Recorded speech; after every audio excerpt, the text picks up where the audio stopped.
So we just started talking. Actually, this evening was a GLL and Anote's ARC discussion. And we just talked a bit about GLL, but what I'd like to do is just open it up, and I'm sure you're exhausted. So whenever you feel like cutting out, just let us know that you've had enough and you want to go to bed. Um, but one of the students wasn't feeling well, so. That's Lillian Billiman. Let me just read. She sent me in advance two questions, Jack, if you don't mind. Okay. I'll just read those questions one by one. Okay. So her first question was, what was it like for you to put together a team to support the vision you had with filmmaking in the Marshall Islands? Well, by the time I got to that film, it was like my fifth film. So we had evolved into a team over that time. Like Suzanne Jutaro helped me. I mean, we worked so well together by then. After you do 5 feature films, it's like everything is second nature. I know what she's going to take care of. She knows what I'm going to do. And then we get other people to help us. It's a real guerrilla filmmaking sort of thing. You don't have 9 million people around, no professional people. It's like my nieces and nephews and their cousins and my sons. It's like get in the car, we're making a film. So that's how you round them up. It's a parental prerogative. That's great. Yeah. And then Lillian's second question was the Marshallese community in support of the projects? What was one positive and one negative feedback you received through the project? And I think by project, Lillian is referring to your whole filmography. Okay. Well, that's actually easier to answer.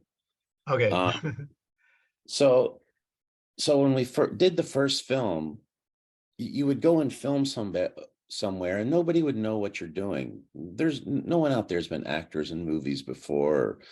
No one's seen a set for a movie or anything. So this was all new. We'd be filming in some places and we'd have like 100 kids around us. The kids follow you everywhere you go. So you'd have all these kids and they learn to be quiet on the set and everything like that. So by the time, yeah, they're really good. They're really cool. The Batman film was hard to do because they laughed so hard. We had to erase so many scenes because the kids were just losing it.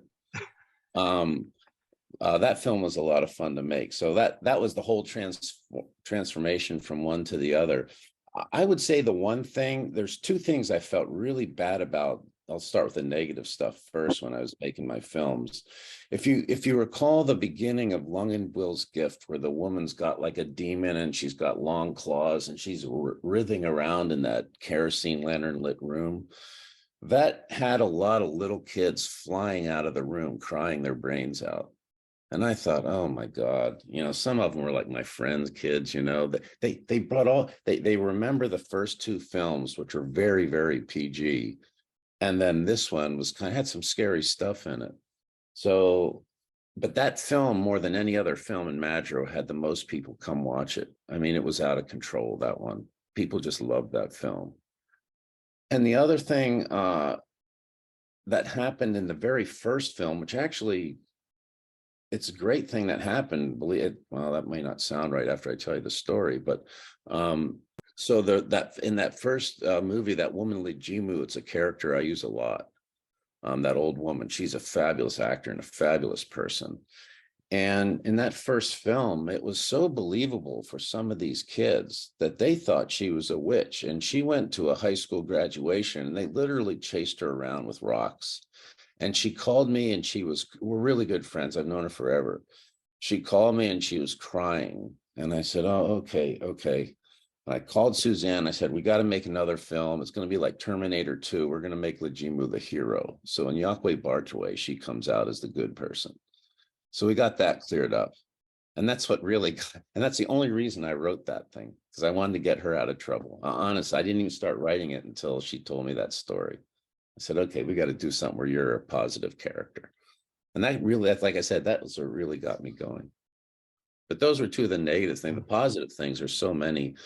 I mean, Guam, the very first big award I ever won was the Best of Festival at Lung and Will's Gift, for Lung and Will's Gift. And Suzanne was there. That's the only film festival she's ever attended. Oh, maybe one in Honolulu. But that one we won Best of Festival, and we weren't expecting to win anything. I mean, we were nominated for something, and the other films, each of them had spent like $1 million, and we had spent like 900. Not, people say, I say, oh, it cost me $900 to make that film. It just like boggles their mind. But that's what it cost. And the idea that it won Best of Festival, I had already started growing a beard for the sound of crickets at night when I was in Guam at that time. Everyone was telling me to shave. They didn't understand what I was doing. I wasn't getting a haircut or shaving for like a year to look like that goofy guy, George Bush. Kids still call me George Bush, by the way. But yeah, they say, hey, George Bush. But yeah, those were some of the real positive things. And I also, the biggest thrill to me is watching other people watch my films, and the crowds in Guam for Lung and Will's Gift, it was packed. It was great. And they were selling those seats. I mean, those cost money. It wasn't free or anything. That was really gratifying, that film festival. That really kicked me off too. Yeah, that's where a lot of us first learned about your films. Yeah. So it was good for you, but it's also really good for the potential audiences. I think that's where I first. I think they really liked the films in Guam. I think it had such good reception because it's a Micronesian language film. Yeah. And these characters are very, we let the actors do what they want. We have the script and sort of what we want the story to be, but we let them make up most of that stuff. Suzanne does it too. So it comes out really authentic. A lot of the emotions come out authentic, and the kids singing the songs. These are high school kids who compose all those songs, high school. And they're just extraordinary kids. So yeah, anyway. Cool. Yeah. All right, let's open it up for anybody with any other questions. Oh, I just wanted to say the thing about Legimu, and we were wondering about her redemption arc, right? And why in the first movie is really the only movie where she's this evil, very antagonistic character, but in all the other films, we said she's this hero of the day. So that's now you know. good background information. Yeah. Yeah, that was one of my best characters, and I think, and she's even in Sound of Crickets at night for 5 seconds as I'm walking down that aisle. And when people watch that film, when I'm watching them watch the film, every time they flip out when they see her. It's Legimu, everybody in the theater. It's kind of funny, but yeah. Well, it's great you were able to redeem her, because otherwise she would have had to leave the island and find some place to live that had no Marshallese. It's turned into a verb. I've been in lines at the shopping center where I'll hear a mother say, hey, if you don't behave, well, I'm going to have you Legimu'd. So I thought that's pretty funny. Even those ladies at the end of Lungenville, they were talking about, that's why we all burst out laughing at that one point when the old ladies in the outtakes, because they were saying, we're going to Legimu this person. And we all started laughing because that's not a Marshallese word. It's just a character that's also in the movie. So we all thought that was pretty funny. I'm interested in her power, however. I'm interested in the whole idea of the spiritual power and how you've developed that through the movies. And I have one tag question to that, and I know Michaela has the same question. What happened to Coolio? Okay. But because that's spiritual power too. He was playing with a Nonia, laughing, and then whoosh, she's gone. So the whole idea of the spiritual thread running through Marshallese lives and your movies. That's a really good question. And it was you're the only one that's ever picked up on that, by the way. So congratulations on that. But that was an issue for me. So what was your original question? That Coolio one. Spiritual. What happened to Coolio? But the other one is the whole spirituality that Coolio is a part of. Yeah. See, I learned most of those stories from little kids. I mean, that's the way they're taught. I mean, they listen to these old stories of these old people, and the Noniup one, I got that story from listening to a whole bunch of kids argue about what a Noniup looked like in my house. So I got to ask them like 55 questions, And I really started developing a good story after that. And the thing you have to understand, I don't know what, I know this is a very diverse group of people, which I think is really neat. The one thing you have to understand in the Marshall Islands, that spiritual power is still there. I mean, we have Christianity and everything, but man, it's every man, woman, and child, you know, it means something in your life. And so the character of Lejima, that's why she became so popular, is it was done in a very delicate way. Like, we weren't revealing some of the medicines that people actually use, but we know they use the medicine. It was a very, very fine line, but it got a lot of approval from people. That also was very gratifying. I've even had people tell me that they like the way I make Lejimu so respectful and so powerful. Because a lot of times, you know, when you know, I hate to say it this way, I don't know what your religions are and everything, but, and I'm a sort of a religious person myself, but sometimes religions, they take pretty hard punches at cultures and places where they shouldn't be punching. Let me put it that way. I don't know if you know what I mean. It's nothing intentional or bad. It's just what happens. And I think they liked the way I portrayed her. And one thing I did with her that you can see that all the way through the film, you'll always see her with a Bible. She's always fighting this battle between good and evil. And people really pick up on that. It's things that's like some of the nuances people outside the Marshalls won't pick up on. You can see the Bible with her, and they know she's struggling. She struggles from the second film on. You know, she doesn't want to be a bad person, but she does have that power, and sometimes it's needed. So she fights that. So I always wanted that to be a struggle she was having in all the films. We had a discussion a few weeks ago about that question of sort of, you know, good and evil in your films. And the only character we could identify that seemed to be unremittingly evil was the Coleridge. Yeah. Is that true? Yeah, that Coleridge bird, the way I got that story is one day my wife was going to drop me off at the office, and we stopped, and I was just going to get out. And she said, my wife's a Bikini Islander. And she said, hey, you know, don't get out of the car. Let's go somewhere else. And I'm like, no, you know, I'm a workaholic. So I'm like, no, I got to go to work. And she's like, no, we're going to go get coffee and come back. I said, and I was just like, no, I'm going. And she said, get in the car. And, you know, when your wife says something like that, you get in the car. So I get in the car and I go, hey, you know, what's going on? She goes, you see that bird in front of your front door? And I said, yeah. And she goes, you don't want to mess with that. I go, what? And she goes, oh, that's a Coleridge bird. They don't have any nests in Micronesia. They don't lay eggs here. We don't know where they come from. They're evil. They've always been evil. And they know they come from Alaska now. But it's the same way. I don't know if other places in Micronesia have the same kind of theory about this bird or myths about this bird. But it was just like, man, you don't mess with that bird ever. And they do evil things to kids. And I just went from there and kind of made up that story. But that's how that came about. Interesting. Yeah. I mean, it's a weird bird, you know, they flock to I don't know what it's like in other places, but they flock to the Marshall Islands for about 4 or 5 months, and then they completely disappear. They're completely gone, not one. So that's like, whoa, what's, you know, and that's been going on for probably centuries. Let me pose a question that Manny sent in advance. He was the only one who, besides Lillian, who couldn't make it, who gave me some questions in advance. So there are 3 questions from Manny. The one that I thought was most intriguing to ask you is his 3rd question. What topics of Marshallese culture will never be on your films?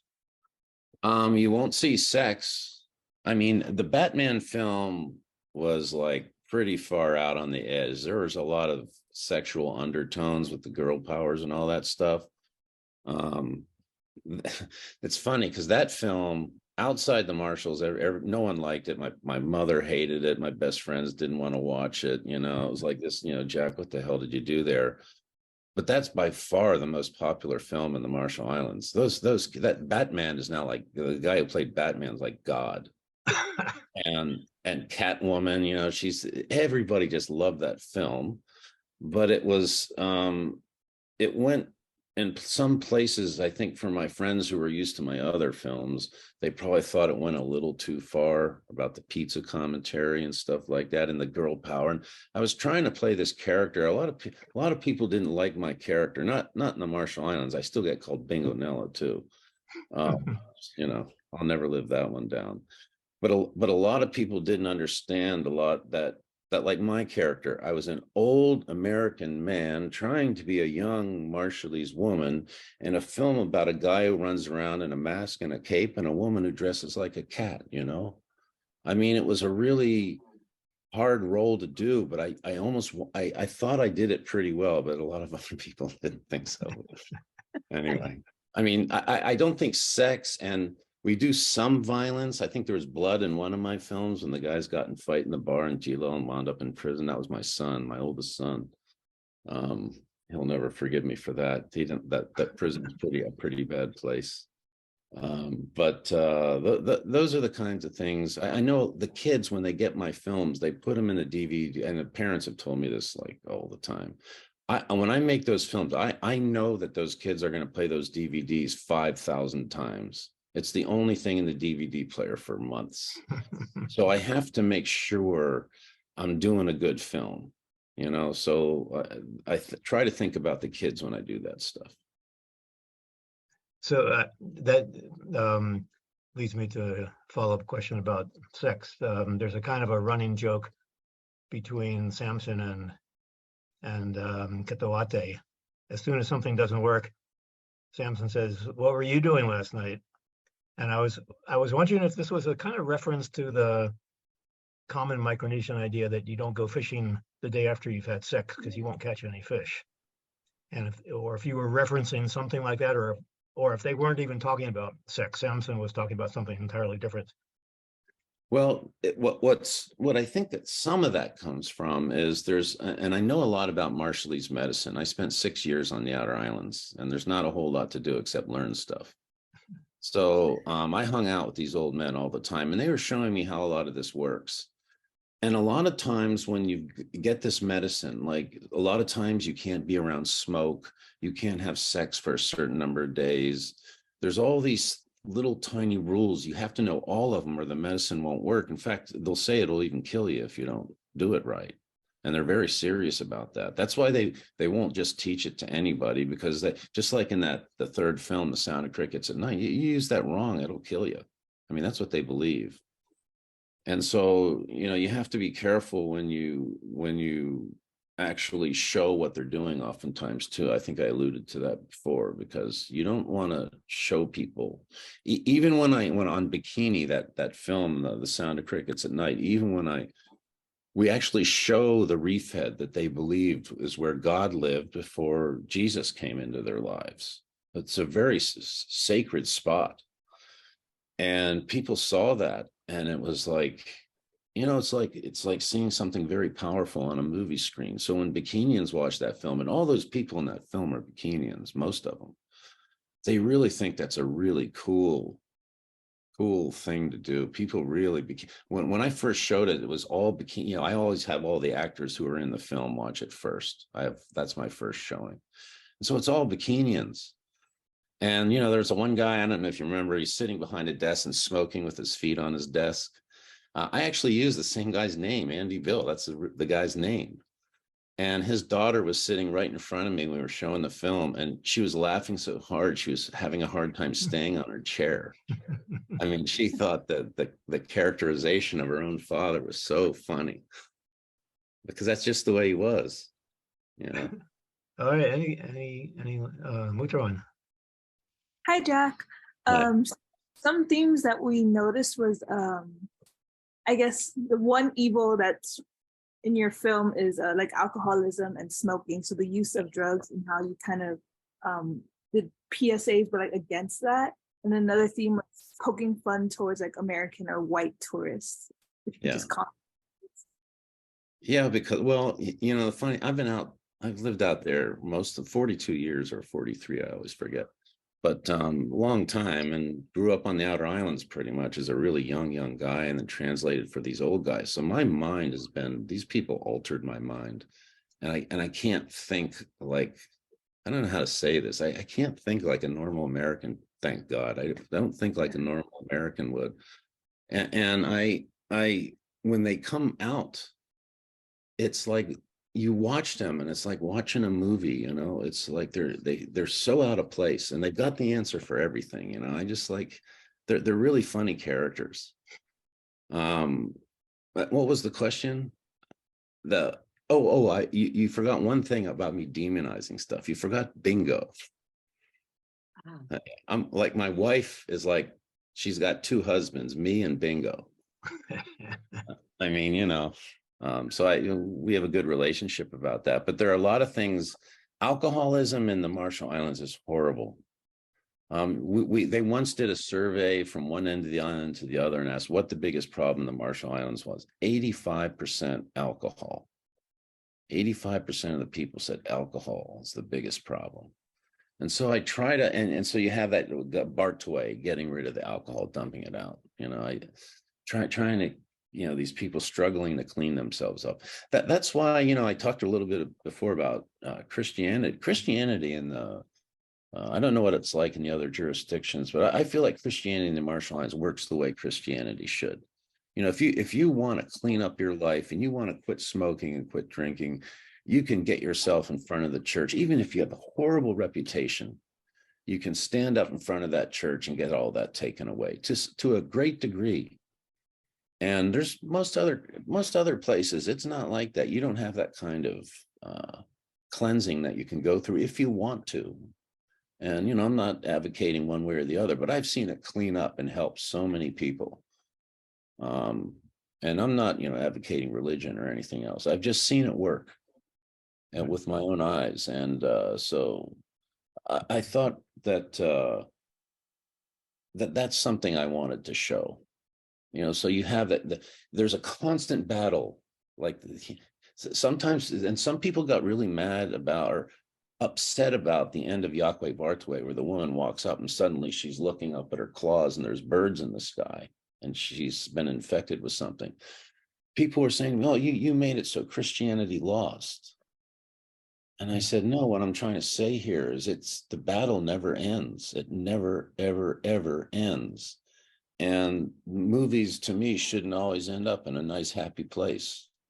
You know, that's not the way things usually are out in the real world. So that's why we did it that way. But anyway, that's a really good question.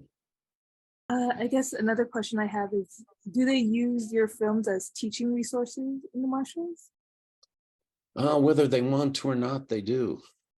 I mean, every kid out there, you know, I worked for 30 some years for the people of Bikini and helped them get that compensation, Secretary of Health, the COVID response and all that stuff.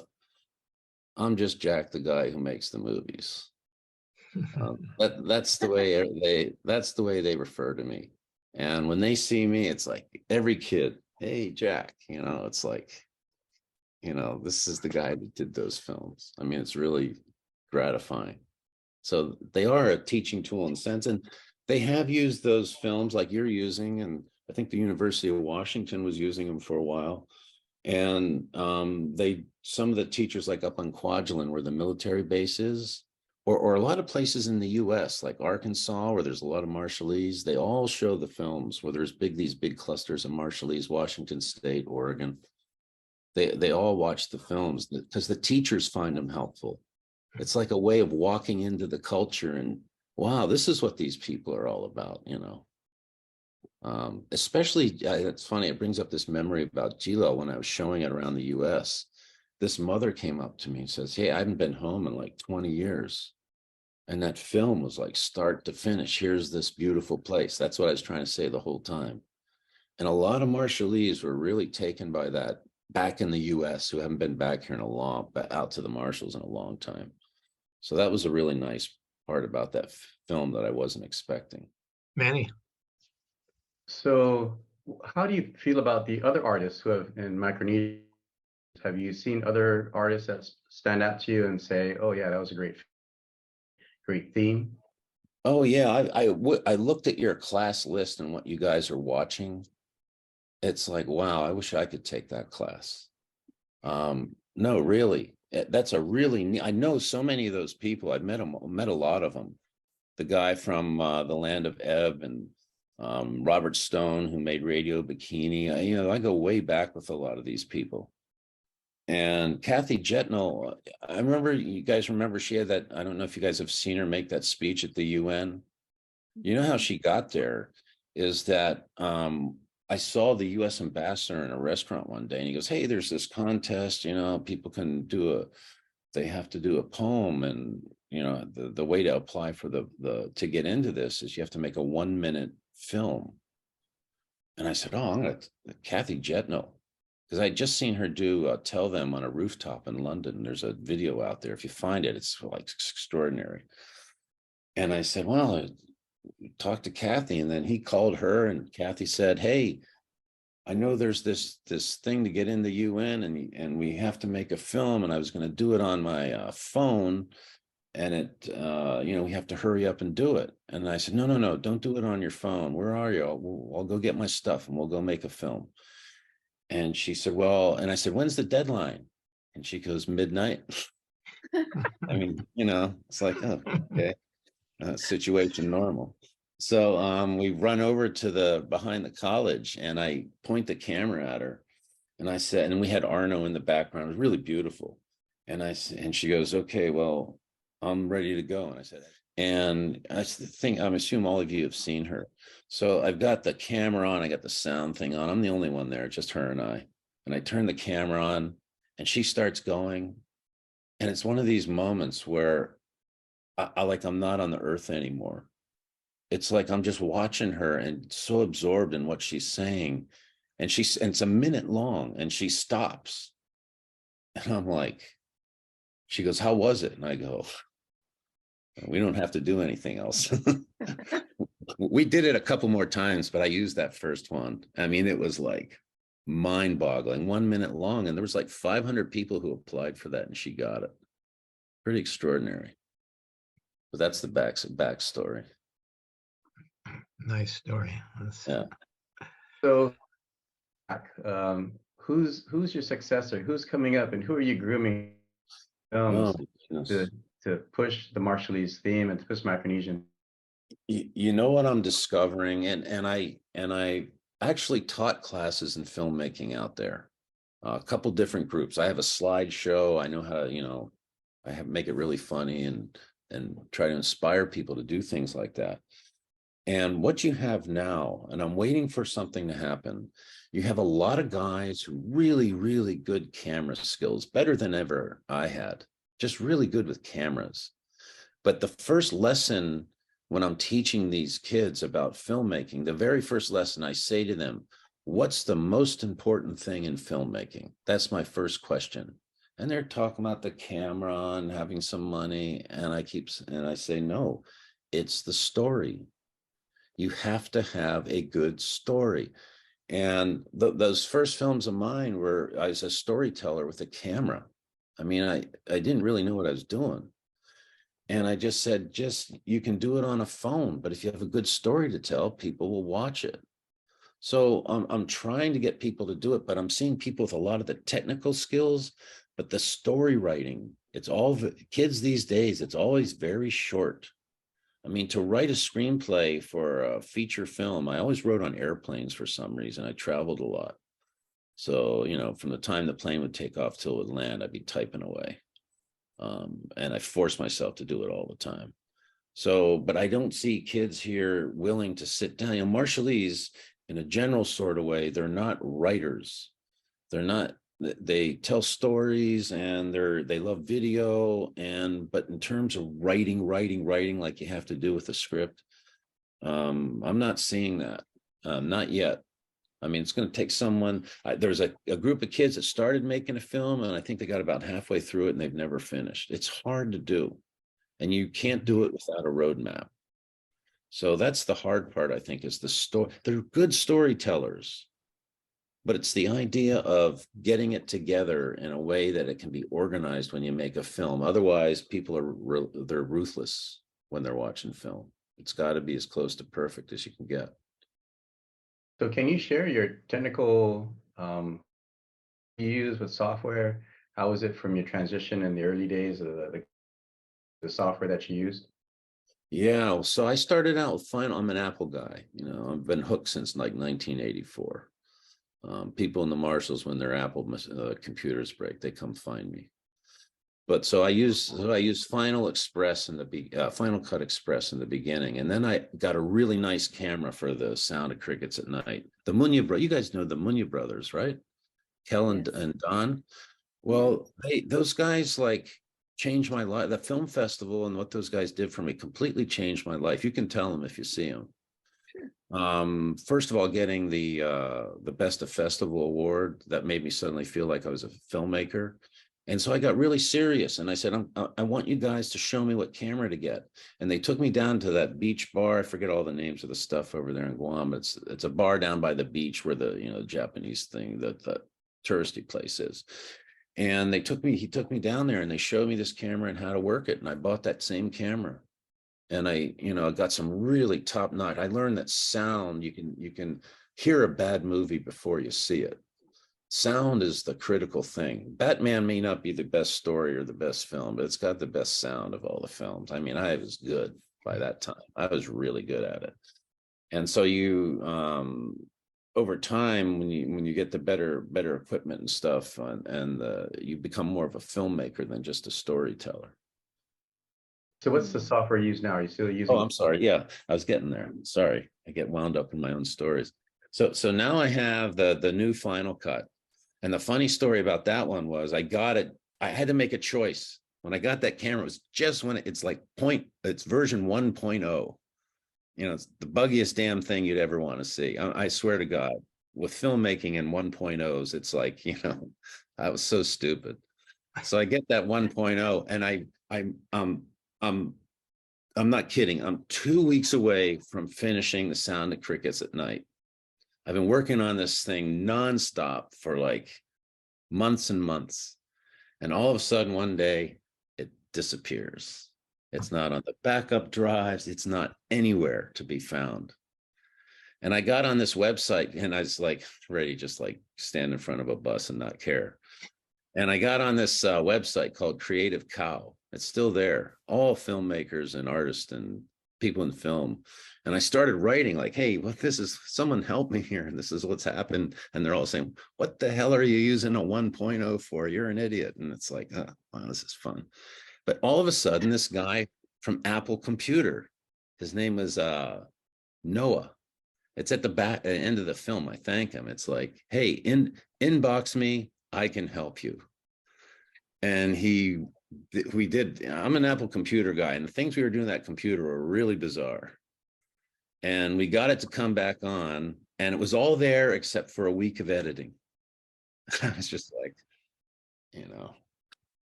but that's what I use now. And now it's a really, really, it's been years. So it's like really refined and it's got a lot of neat things you can do.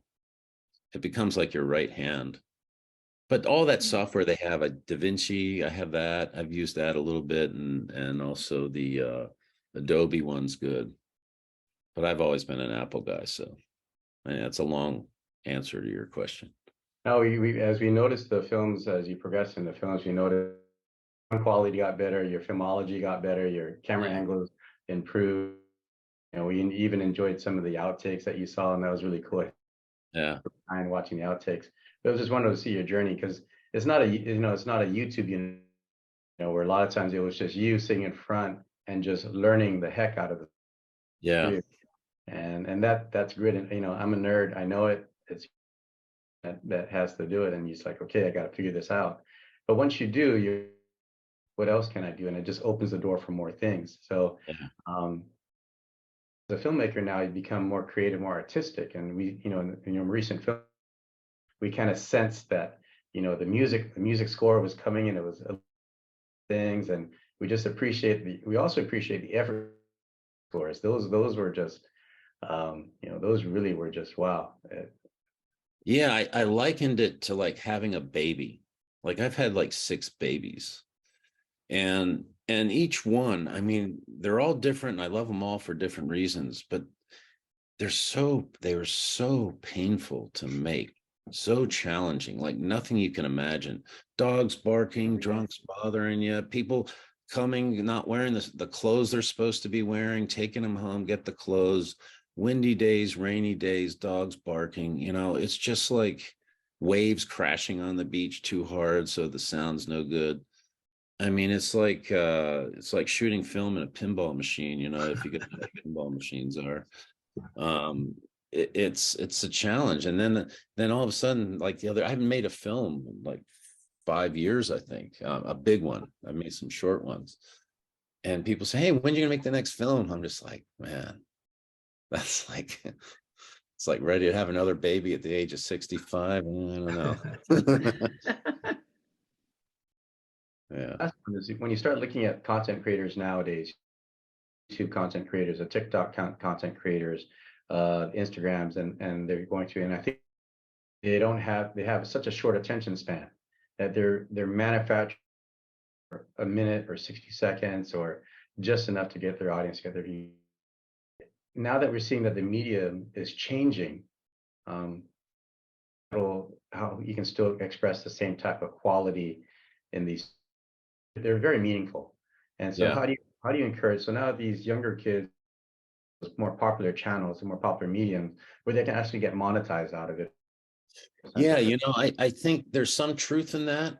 And typically the way they say you should learn about filmmaking is make short films first and then get longer. And I started out with an 1 hour and 48-minute film. That was the first thing I ever did. Really, I did a lot of dumb stuff, but on the other hand, it made me learn a lot. And I think this, but what you have now is this net like a Netflix. We only get Netflix, none of the other services. So I can only talk about Netflix.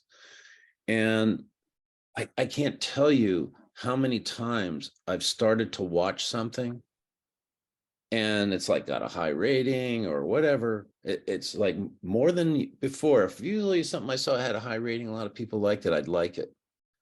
But sometimes I see some of these things and the writing is so bad. And it's so sometimes stereotypical, or the plots are really been hacked to pieces so many different times in so many different ways. It's stunning how bad some of that stuff is. So I think there's a lot of room for really good storytelling on those kind of channels. I think they're getting desperate for it because they keep shoveling all this awful content out there. And there's just not a lot of it that's even worth watching. I mean, a lot of it's really good. You got to find it. But there is a venue for longer projects. And to me, like I said, this is my own judgment. Maybe you guys think differently. It's a thing of taste. But I just think there's a lot of room in that market, which is so huge now, the streaming market, that there's a lot of room for good writers and good storytellers. Filmmakers, they're a dime a dozen. Anybody, you know, people can get good at camera. They're just like in the Marshalls, same story. It's the storytelling, and you just don't have it. It can be much better, I think. Hopefully it'll get better. Jack, when you're putting together a story, are you consciously or maybe unconsciously following Marshallese sort of Webonato ideas about what a story should look like and sound like? Well, listen, you know, I always think I'm one of the luckiest human beings on earth for my education, because I very early on working with the people of Bikini, early 20s, and working with these old men who were in the circle of power for the Bikinians when they were deciding what to do, when the most powerful country on earth is saying, you've got to move because we're going to test nuclear weapons. So these were guys involved in this. And at the same time, they get moved around and they starved and they really had to survive. These were the people who were teaching me things. And it made me really appreciate the storytelling. These are guys that grew up from the time they were little tiny babies until they're 70 years old. The same guys, same friends, same family members hanging around. And let me tell you, people who had the ability to tell a good story, they were just treasured. And so these were the old men that I hung around with for like 30 years. And so a lot of my storytelling comes from the way they're very Marshallese stories, all of them, and they're told in a very Marshallese way. And I never got back to the one question this woman had about what happened to Coolio. And the story, the way it ends, it's like, what happens to Coolio? Or what happens with the woman with the thing?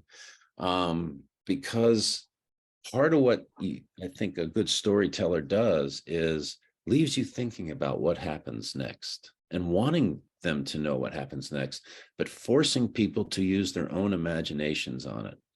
You don't have to keep continuing. If you're telling a good story, it doesn't have to end and, okay, it's all over and let's go to sleep. It can get you thinking.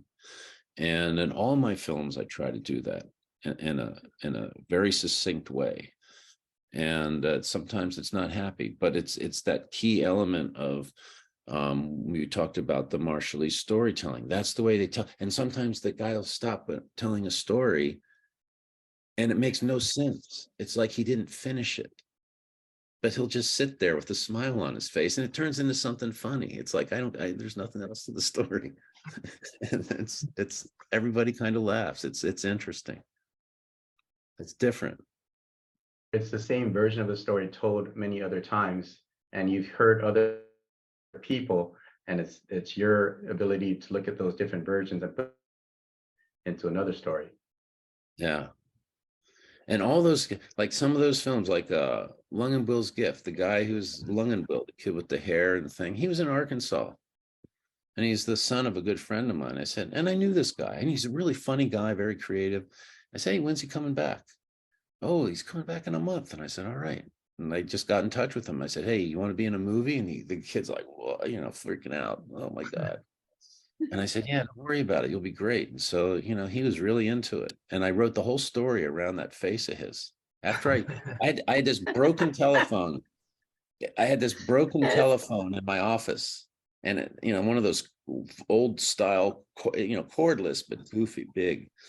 And it was sitting on my desk and I was like, well, I was just about to throw it away. It was like my hand was in my hand heading towards the can. And I thought to myself, what can I do creatively with this phone?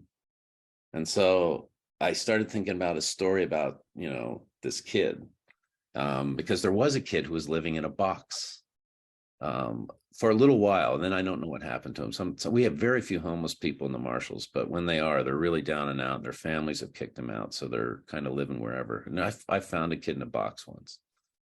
And so we just developed that character around him and that story in the telephone. Just as a challenge. Yeah. From there, Jack, I guess, how was your filmmaking experience, just maybe even the connections you've made, just how implanted or planted you are in the community? How has that informed the work you do now as the Secretary of Health, right? Well, everyone knows me and they've all seen my films. And it's like when I first came in there, they're like, wow, this guy's Secretary of Health. This is the guy who makes the films. Well, what's with this? But I've been really good in organizing things. When I was at Bikini, it was really well organized. I helped organize the Social Security system in Marshalls, and I was the president of a private school for 15 years. I'm good at that stuff. So when they interviewed me to be secretary, and you talk about, how does it influence you? I know when to act really good, because it's all acting a lot of times, right? You're in a job interview. What's more than an act than that? And they asked me the first question, and I spoke for 35 minutes straight. I recorded it on my phone, so I wanted to listen to it later. And I spoke for 35 minutes straight. And there's 3 guys interviewing me, or 2 guys and a woman. And finally, one of the guys just said, Jack, stop. It's been like 35 minutes. We got like 19 more questions. Like, stop talking. But, didn't take any prisoners, we'll just say. I had plans. That's a good question. I used those skills I learned from that and directing people. In 6 feature films, you're directing people. You get good at that kind of stuff. I've been in 3 plays, and we do plays here Andrew Garrard came out from Dartmouth. He comes out every year. He used to do all Shakespeare plays, and then he started doing these theatrical productions. And my first one was Grease. I was Vince Fontaine, the main brain. And you have like 1,000 people watching these things every night. You had to sing and dance and all this kind of stuff. It was like awful. But but it was great. It was like packed every night. It was like 6 nights in a row. So you take those skills, and now you're Secretary of Health. I'm making speeches all week long. And I never write anything down. You know, if I can't remember it, it's probably not important anyway. It's kind of the way I look at it. Go ahead. Paulette, go ahead. When I watched your films one after the other, I thought, I think he was leaky as a child. Were you a child with all of these things happening in your head at once? Yeah. Or is that only in adulthood that now all of these things are happening in your head at once? Well, I was I was in college at the age of 17. I mean, you know, I just rocketed through school. Didn't even try very hard most of the time. It was okay with me to get a C, as long as I could keep people off my back. That was kind of the goal. And then I got to high school and started getting better and better than in college. But it's a lot of those kind of experiences drive me, because oftentimes when kids are smart and they're young, and I see it all the time in the Marshall Islands, it's very, very prevalent. They're not understood. Mm-hmm. And I think in every culture, a really smart kid has a hard time. And Leakey is such a good friend of mine now. He's turned into this. He wears makeup every day and curls his eyelashes. He's the only person in the Marshall Islands that really comes out as this very flamboyant, free spirit. He makes me clothes. I mean, he and I are really close. We're really good friends, because that was a really good experience for him. He loved that, making those films. And so he and I have always been good friends. And he wants to make another film, and I'm just like, well, we'll see. Maybe I'll get the energy. We'll see. But yeah, that character is really, sometimes I forget his real name, because I've always just called him Leakey. I don't call him anything else. All the characters in my films, when I see them, that's what I call them. Because that's who they are to me, pretty much. So any other questions for George Bush? So in your interview with the Fourth Branch, I think it was 2013, you mentioned your collection of stories that you had written that you wanted to turn into films. Are there any of those films or those stories that you haven't turned into films? Oh my goodness. You're making me feel guilty now. You had to imagine in 7 or 8 years, I made 6 feature films. I mean, it was like, that's all I was doing. I mean, I had a real job, but all my spare time was making the films. And it was getting to the point I'd be writing a screenplay while I was filming the other film. I was like, it was like I was ready to go the day the other film was in the can and ready to go. I was making the new one.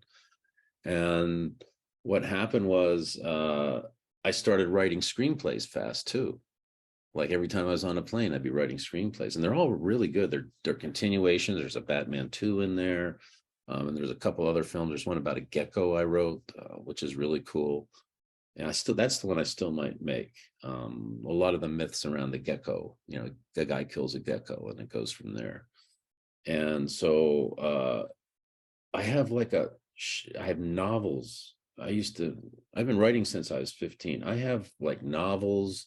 I have nonfiction books about little segments of my life. So there's lots of material. Maybe someone will find it, but probably not. But there's lots of stuff. Are any of your children interested in following your filmmaking legacy? I think I tortured them too much. They're in all my films. My daughter was in Batman, and we pushed and shoved all the way through that experience. We had a lot of that film was like laughter start to finish. Every scene, everything we did, we were all laughing our heads off. And she was in that, and she was helping direct that. Although she gets a direction credit because she's always screaming at me. And I said, "You're getting a directing credit. I'm getting tired of this." She was trying to change my character all the time. That's why I look so screwed up in the film. But that was good. That's exactly what I wanted. I wanted to be kind of mixed up. But and what was the question? Sorry. If your children were interested in Oh, this so yeah. So the point was that, all my kids have been in my films, and my son shot The Sound of Crickets at Night, and he's the guy in the taxi, and he's the guy in Gilel, the tattooed guy, handsome guy. I had to say that because he would. So they've all been in my films, but none of them have the slightest bit of interest in it. They all have their own interest that they're doing, things that they're doing, which is fine with me. It's not an easy thing to pass on. When I have these filmmaking classes, I'm happy if like 7 or 8 people come, because it's not something that's easy and something people really can or want to do. On that note, how have you balanced the creative aspects of filmmaking with the need to accurately represent Marshallese culture and history? Yeah, I mean, it's funny, to be honest. One of the biggest marvelous things that happened to me with the filmmaking is I was a bureaucrat. I was managing I was with these, doing the local accounting for trust funds that are in Washington, D.C. And I was writing checks and dealing with people's financial problems every day. And they're very serious problems, and I'm good at it.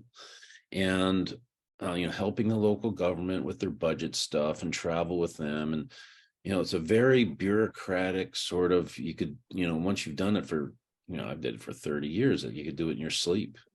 And all of a sudden I found this, and I've always been writing, but all of a sudden I realized, because of something my son said to me one day, is like, how come there's no films in Marshallese? We're in a video store.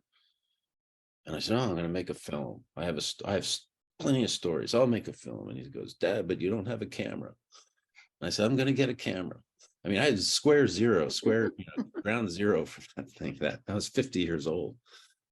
So yeah, it's just like, it was such a great outlet. I thought I became better at my job because my head got into a really good place. I was enjoying my family, enjoying my art. I could do my job, and you have to work with these poor people all day long with these really complicated financial issues every day. And it's every day, like the mail, it just keeps coming, right? These problems. And it really helped me get adjusted and realize how important it is to kind of work with people and how they feel. And it really helped me a lot, actually. That's a really good question you ask. I didn't really thought about it. That really did help me. That note, thinking of you as a bureaucrat and then thinking of you as Bingonella. I can't look at you, if I'm being honest. And just those little jokes. One of my favorite moments was, when I was George Bush, I didn't get a haircut or shave for a year. And you guys live in islands, right? When a guy suddenly all of a sudden stops shaving and stops getting a haircut, and he's still doing the same job. I'm still this bureaucrat, and I look like, and I get called up into a cabinet meeting with the president because I was chair of the board of Social Security. And I walk in there, and I'm trying to explain to him about the mechanics of their trust fund and how we're growing it. And I look over, and they're just looking at me they're all looking at me funny. And I knew one of the guys, his name was Christopher. And I say, hey, Christopher, what's wrong? He goes, Jack, is there something wrong with you? I said, no, it's for a movie. And it's like, a movie? I mean, it's like a foreign character or something. It's funny. It's hard to. That's how cool my wife is. I mean, she lets me be Bingonella and George Bush. Hey, I'm going to make this movie about this. I'm going to be this guy Bingonella. I'm going to wear makeup, colored hair extenders, and she, her eyes roll back into her head once or twice, and then they come back down, and everything's normal. She's great. So, what's next for you now? Where's your travel going to take you next? Yeah, I mean, I'll be honest, you guys are asking me this stuff. I'm feeling terrible. It's like I'm in confession or something. My determination, I had this really great idea for a book. And it's non-fictional, but it's like all the funny, screwy things that I've seen in my life, kind of thing. Like the opening story is about, I was 5 years old, and I went to go to church, and it was daylight savings time. The church was locked. So I walked home through this big city all the way to my house, halfway across this 1 mile long bridge at the age of 5 in this little suit and tie. And I started hitchhiking. And I got home. And I just want to tell those kind of those stories that really defined who I am, just as an exercise for me. So I want to work on that, and I didn't do it on the plane because I'm involved in this bikini stuff. It's really troubling. I work so hard for those people and with those people. That's the thing I really don't like. A lot of the older people, we work so hard to get that money, and these guys just blew it. So that's what I'm working on now. And I have Secretary of Health. That's, we haven't had a cargo ship, a cargo plane in the Marshalls for 9 weeks. We've got medicines we've run out of. I'm here in Honolulu. I wasn't going to come to this meeting, but I came because I can take boxes of medicines back. That's how bad it is. We've got people checking luggage as medicine to bring it back to the Marshalls because all the cargo planes have stopped. The company got grounded by FAA because of their pilots or something. So it's been a real struggle there. It's like, that's my life. Just like, it's chaotic and rough. So it's taken a lot of I can't do a lot of the creative stuff. It's just, I'm too focused on these other things. I have to think about them all the time. I don't know if you've ever been like that, where you just can't function because there's something on your mind. It's like, that's what it's like for me right now. So this is nice. With you. Yeah, I was going to say, I hope our session with you is helping. No, life balance and distracting. Trust me, man. I was anxious for 10 o'clock. It's 10 o'clock here when this started, and I said, man, I need this. So it's been really helpful for me. I love these kind of. I could talk about this till tomorrow morning, but no, we can't keep you that late. But this has just been an absolute pleasure. Yes. Hearing the backstories from all of this has just been such a pleasure to listen to. Thank you for this. I do have kind of a general question that, when you see other people's films, what sort of genre or what filmmakers do you think, wow, that's the kind of film I'd like to make? Well, it's funny, filmmaking's kind of destroyed my ability to watch a lot of film or movies because I'm always behind the camera. I mean, it's like a curse. I'm not. It has to be a really good story and really good actors every single second, because the moment I feel like I'm behind the camera, poof, the magic's gone and I change it. And so my standards, I wouldn't call them high standards. It's just a peculiar thing you do because you've been behind the camera too much. How would you fit your films into another genre, or what other genres really what I like appeal to you? Or if there's one filmmaker that you say, I'd love to do a film like that, who is it? I don't know. I don't think I have the skill to do a film like him, but I love Quentin Tarantino. I would say Pulp Fiction is one of my favorite movies. I like Kill Bill 1, the first one, and I like some of his other films. I don't think some of the once he did Pulp Fiction, I don't think you could ever do anything. It's all personal taste. Maybe you don't like Pulp Fiction. But just for me, I thought that was a really crowning achievement. And there's a lot of films that I really like. They're all very diverse. And I don't think I can make, the guys I like and the people I like who make films, they have I don't know what it would be like, make a film and you've got $100 million to play with. The best actors, the best food, the best whatever. It's I can't even dream about that. So it's like those are things. Well, the one reason I liked film festivals a lot, because there's a lot of people like me making films with their own stuff. And the Guam Film Festival is fabulous, and the Hawaii Film Festival, those are my two favorite ones. A lot of local filmmakers, and you're up against the same stuff, and you're telling somewhat of the same. You're telling island stories, so it's somewhat of the same thing. So I'm going to change the topic here. So the Peace Corps back into the islands. What do you think about that? The Peace Corps is a funny thing. It's got good things and bad things. I'll tell you what Peace Corps is like for me. I joined the Peace Corps. They paid for me to come all the way out to the Marshalls. I lived on an outer island for 3 years. They never came to see me once. 3 years, they never checked up on me. all I was doing was having fun. I mean, I was teaching school, sort of. We didn't have school all the time out there. It wasn't a big thing. That was okay with me. I hated school the whole time I was in it. Always felt like prison to me. And I was a good student. I just didn't like it. They left in 95 in the Marshalls because, they'd written the government a letter saying, hey, what kind of volunteers do you want this year? And they didn't even respond to the letter, like they didn't care. And that's just after, the Berlin Wall came down and there was glasnost and all those people flocked into those Eastern European countries, and Peace Corps wanted to go there. And so anywhere they didn't want it, like the Marshalls, they pulled out. And then once Peace Corps pulls out, it's very hard to get it back. And now it's a different world. I can't imagine being a Peace Corps volunteer on an outer island with a cell phone. I mean, I didn't even have electricity, and the boat came every 5 months. There was no airport. And now they're talking about, Peace Corps volunteers, and go out and you can like send photos to your family, and talk to them and stuff. I mean, I don't know, the experience must be a lot different now. There's an old joke about, the Peace Corps who went to China came back very sad, and the Peace Corps who went to Africa came back very happy, and the Peace Corps who went to Micronesia never came back. That's right. Marshalls at one time had the highest per capita rate of Peace Corps volunteers who never went home. There was a lot of us for a while there. A lot of it passed away there before my time. And so my last question for this evening, Netflix recommendations. I'm a pretty traditional sort of guy.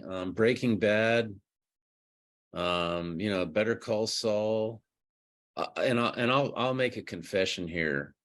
Once they put Seinfeld on, I mean, I used to have all 9 video copied seasons of that, and my kids all grew up on it. They just love Kramer. And now that that's on, I probably watched 3 or 4. I've probably watched 3 or 4 episodes every single night that thing's been on Netflix. And I'm not exaggerating. I miss Seinfeld. It's almost like my comfort food or something. I don't worry if I fall asleep because I've seen every episode 1,000 times. But it's some of the best writing television movies anywhere is Seinfeld, especially the last 2 seasons were a little too quirky for me. I still like them. But those first 7 seasons with Larry David and Jerry Seinfeld, you won't find better writing in film anywhere. And that's what I think anyway. So I watch that a lot. But there's those standard shows. I watched the big Night Legend, the Night Agent one. I watched through that. I thought it reminded me a little bit of 24, and I thought, it's kind of like a plot that I make the calls during these kind of I say, okay, this is going to happen next. And I was right. If I'm right a lot, it's probably not a new story, but I liked it because it had, was that woman from, was she from Tonga or Samoa or some island place? Yeah. The co-star. Yes. Yeah, that was enough for me to watch it. I think that, I'm really big about promoting people from this area and anything really, not just film. So I always support it. Jack, one of the sort of recurring conversations we had when we were talking about your films was that we were looking for elements that really had a distinctive Marshallese content, flavor. And we were picking out things like the way you handle the grandparent-grandchild relationship. You refer to that in the Fourth Branch.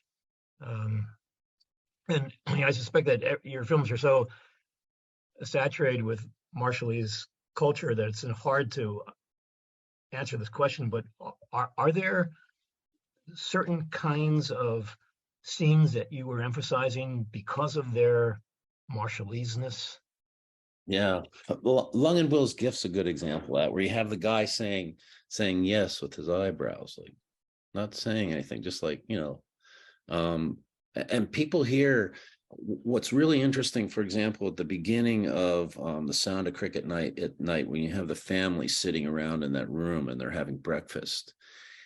And if you watch that scene, there's a lot of eye communication with not anyone saying anything, like people looking at each other. And I know what every one of those, we worked on that, how their eyes, how they were looking at other people, because we wanted that communication with the eyes. Marshallese are I saw a guy in Idaho once, didn't even look Marshallese at all, and he looked at me, and I spoke Marshallese to him, and he was Marshallese, and it's because of how he looked at me. You can tell. So the eyes are something that we really work on in those films, and it's always things like that are always very subtle, but we do work on things like that in the film.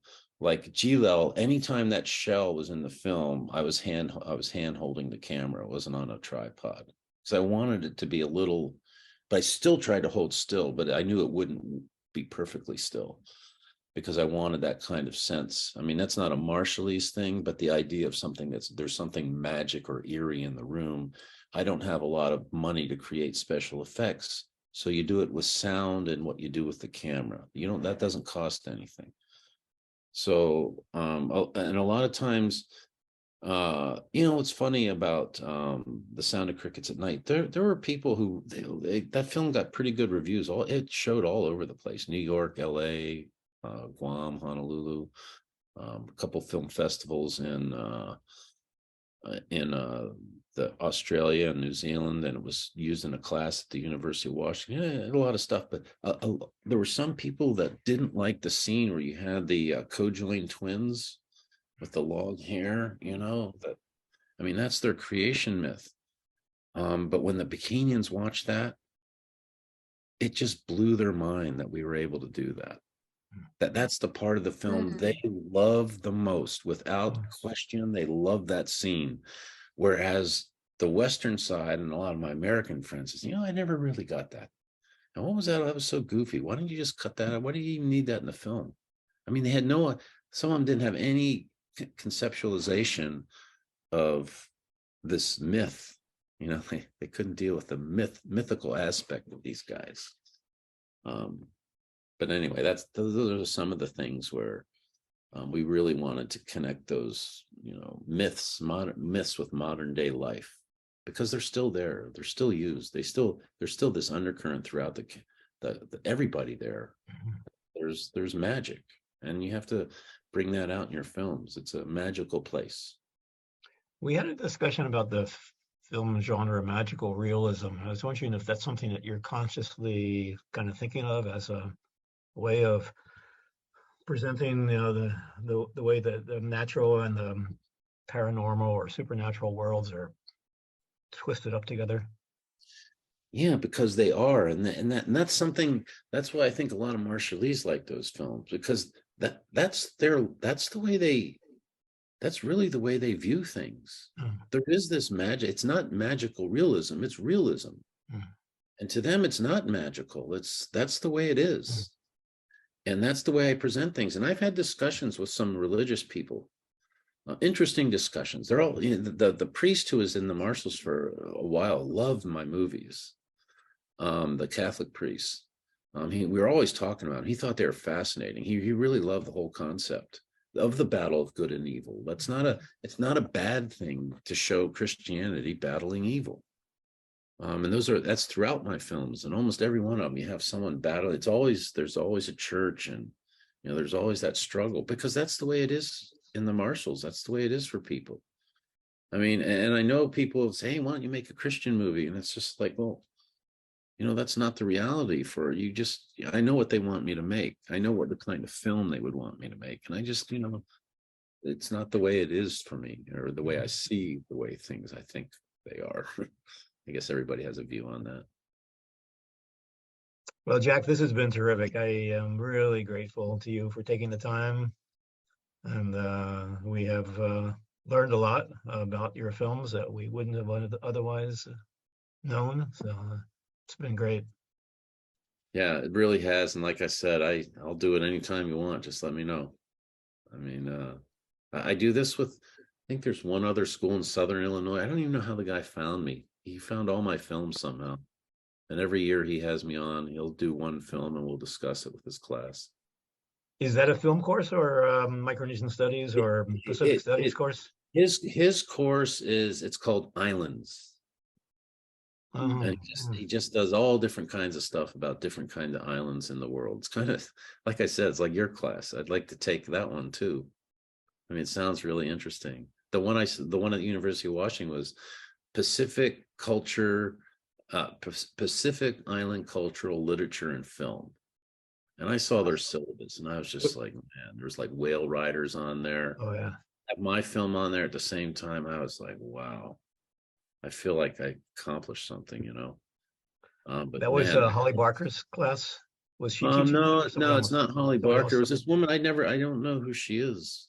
Oh, I've never met her before, but Holly Barker was the one that Gilo, we had that first showing at the Burke Museum at the University of Washington, packed with people. I love the way Washington State treats Pacific Islanders. They're shown a lot more respect than they are in Hawaii. I can tell you that. yeah. Or Guam. Hawaii's a funny place. Oh.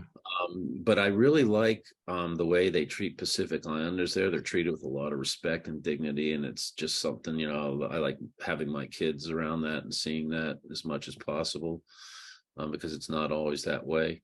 And they did this thing. They had these elders there, and they had these women reading poetry before the film, and they did these really cool chants. These old men did these cool chants from all over the Pacific. It was really, the way they did that was so amazing.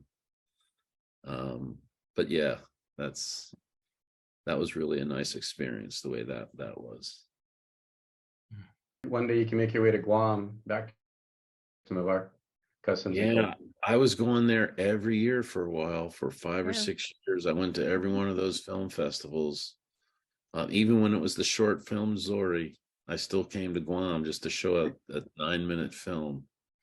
You know, that film won best of audience appreciation. Audience choice. 9 minutes long. I thought that was so funny, but that's pretty rare. That was a lot of fun to make that film. But that little boy in there, Maxter, he lived in my house and he called me Dad, because he'd always lived in my house, and that's what my kids called me. So it was like my son. And one day we were filming the very last part, and I had him out there, and he had, you know, remember the bags of garbage? You guys watch Zori, right? You know, all the bags of garbage and everything. He says, Dad, I'm thirsty. I said, no, film this last scene. We'll just film this last scene. We're almost, that's the last part of the film. Come on, man. He goes, Dad, I'm thirsty. And he wouldn't move. And these people are watching, and he starts to cry, and I start feeling like this child abuser or something. And I said, all right, we're going to drive to the gas station. I'm going to get you something to drink. We drive to the gas station. I buy him this blue Gatorade. He unscrews the top. He takes one tiny little sip. I mean, little, like puts his lips on the liquid, screws the top on, and goes, okay, let's go. Like, but that's what it's like working with kids, man. It's like, yeah. You know, I don't even know why I told that story, but that was a fun film. We enjoyed it because we all grew up. We understand what it's like not losing it, and it's, you know, you look for the dog. The dog took it, you know, and it's just, and that was the end, you know, the whole time. And that stuff happens all the time. That story, when we were showing that in the Marshals, they laughed. That was like, that was a home run. I just love that one. We showed that right before G-Lel. Every time we showed G-Lel and Madro, we'd show that one. It was a nice lead into that other film. Are all of your films still available from Microwave Films? I just had, I have DVDs of all of them. The Lungbull's Gift, I had to make it cheaply at a local store. I didn't want to, it's really expensive to get those things made these days. So, and they're all online at Vimeo, like for a couple dollars, you can download any one of them. I can't remember how much it is. But that's the sort of thing I break even on every year. People buy a couple here and there, and then I just renew the subscription. And the first two are on YouTube, the Nganoniap and the Yakwe Barthway. They're on YouTube. Yeah, I have one more question. Of your films, which one has been the most, I guess, intentionally outward facing? Because I know most of them, right, they seem to be for Marshallese audiences, but is there one in particular that, you know, is meant to speak outward? I'll tell you that's a really good question, because like I said, a lot of these films, a lot of thought goes into what your audience is going to be. And The Sound of Crickets at Night, that's the first time I tried to write for two audiences at once. You had to hook in the Americans, because that nuclear testing is partly an American story. And so that's where George Bush came from. I mean, I had to hook people in there somehow, and they had to feel like they're taking part in the story. So that's the first time I wrote outwardly and inwardly at the same time. I would say the Marshallese didn't like that film as much. In fact, I might go as far as to say that's possibly the least favorite film, whereas on the outside world, that's been by far the most popular one. And Gilel was the same thing. That was climate change. And again, you have to include, I turned Washington off at the end of the film. You have to include the Americans in that, because we're not causing the climate change where we are. I mean, that's somewhere else. So you had to rope them in, and you wanted to have an impact on them. I wanted two cultures at once. And I think I did a little bit better with that one for the Marshallese. They liked that film a lot. But it's funny, like I said, Batman was the one that the outside world couldn't stand, basically. And the Marshallese, man, that was like, that was the Wizard of Oz for them. Well, it looks like we are out of questions. All right. And I'm amazed that you still have energy. But again, thank you for taking the time. When you're passionate about something, it's very easy to talk about it. Mm. Yeah. So this is wonderful for me too. Thank you. Yeah, thank you very much. And Jack, I'll send you the link to the recording, so you can have that. You can share that with people. Oh, and, cool. Yeah. Never done that before. Yeah. And next time I teach the course, maybe we can team teach it. I'd love to have you back. Yeah. This is like, you don't even have to pay me anything. This is stuff that I love doing, so it's okay.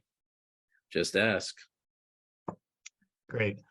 Well, good luck with the bikini negotiations. It sounds like an awful task. Yeah, it is. Yeah. But these are kids and grandkids. You have to do it.